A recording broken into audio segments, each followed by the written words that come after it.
Hello guys, welcome back to my channel. It's me. তো আজ share করছি BA second same Aisi English নিয়ে অনেকেরই প্রবলেম হচ্ছে, কারণ ডিটেলস সিলেবাস সব জায়গায় থাকলেও নোটসের জন্য একটু প্রবলেম সবারই হয়। আর এতগুলো চ্যাপ্টার, 18টা চ্যাপ্টার নোটস দেওয়াটাও ইউটিউবে সবার পক্ষে সম্ভব নয়। তো আমি চেষ্টা করছি একটা সিরিজের মাধ্যমে অল্প অল্প করে চারটে চারটে করে চ্যাপ্টার আপলোড করে পুরোটা কমপ্লিট করতে। তো আজ পার্ট ওয়ানে আমি দেখাবো। আমি একটু অন্য অন্য চ্যাপ্টার নিয়েছি, কারণ আমি একদম সিরিয়াল ওয়াইজ করিনি। পরের ভিডিও থেকে 1 2 3 4 5 6 এভাবে আমি সিরিয়াল ওয়াইজ করব। তো আজকে চ্যাপ্টার হচ্ছে 9 chapter, understanding English language and songs and films.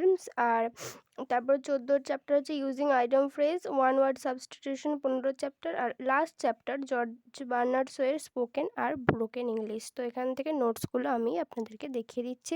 Video ভালো লাগলে লাইক শেয়ার সাবস্ক্রাইব। আর একটা কথা, আগের বছরের যে কোয়েশ্চেন পেপারটা আছে সেটা আমি রিলেটেড ভিডিওতে অ্যাটাচ করে দেবো লিঙ্কটা। আর ডেসক্রিপশানেও যদি আমি অনেক কিছু ডিটেলস লিখে দেবো, যদি কারোর জানার কিছু থাকে সে আমাকে এছাড়াও কমেন্ট করে জানাতে পারে। তো দেখে নিন। চ্যাপ্টারগুলো আমি তুলে ধরলাম। প্রথমে ধরছি চ্যাপ্টার 9। এখান থেকে যে প্রশ্নগুলো লিখেছিল সেগুলো খুবই গুরুত্বপূর্ণ এবং প্রিভিয়াস ইয়ারের কোয়েশ্চেন পেপার আমি ডেসক্রিপশন লিঙ্কে বা রিলেটেড ভিডিওতে অ্যাটাচ করে দেবো। এরপরে আমি তুলে ধরবো বার্নার্ড শোয়ের স্পোকেন আর ব্রোকেন ইংলিশ লাস্ট চ্যাপ্টার 18। সেখান থেকে প্রশ্নগুলো খুবই গুরুত্বপূর্ণ। আর তারপরে তুলে ধরবো আইটেম ফ্রেজ, আর তারপরে ওয়ান ওয়ার্ড সাবস্টিটিউশন।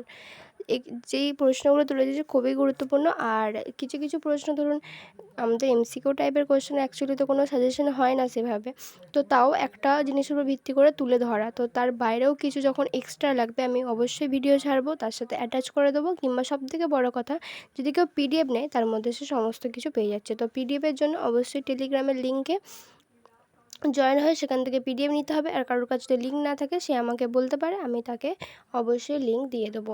আর পিডিএফ ডাউনলোড করার জন্য কোনো ফিস লাগবে না, সম্পূর্ণ বিনামূল্যে যে চাইবে সেই ডাউনলোড করে পড়তে পারে। এছাড়াও যদি কারোর কোনো প্রশ্ন থাকে যে কিছু নিয়ে ভিডিও ছাড়বো বা আরও কিছু নোটসের দরকার পড়ে, সে আমাকে অবশ্যই পার্সোনালি টেলিগ্রামে কমেন্ট করতে বা ইউটিউবে কমেন্ট করতে পারে। তো আপনাদের সুবিধার জন্য আমি এই যে টার্মগুলো তুলে ধরেছি ওয়ান ওয়ার্ড সাবস্টিটিউশনের, এগুলোর বাংলা ফর্মও দিলাম যাতে মুখস্থ করতে বা বুঝতে একটু সুবিধা হয়। তাছাড়া যদি কারো ক্লাস করার বা ইংরাজি নিয়ে কোনো প্রবলেম থাকে সে আমাকে জানাতে পারে, তাকে আমি রেকর্ডেড ক্লাস ভিডিও এ সমস্ত পাঠিয়ে হেল্প করার চেষ্টা করব।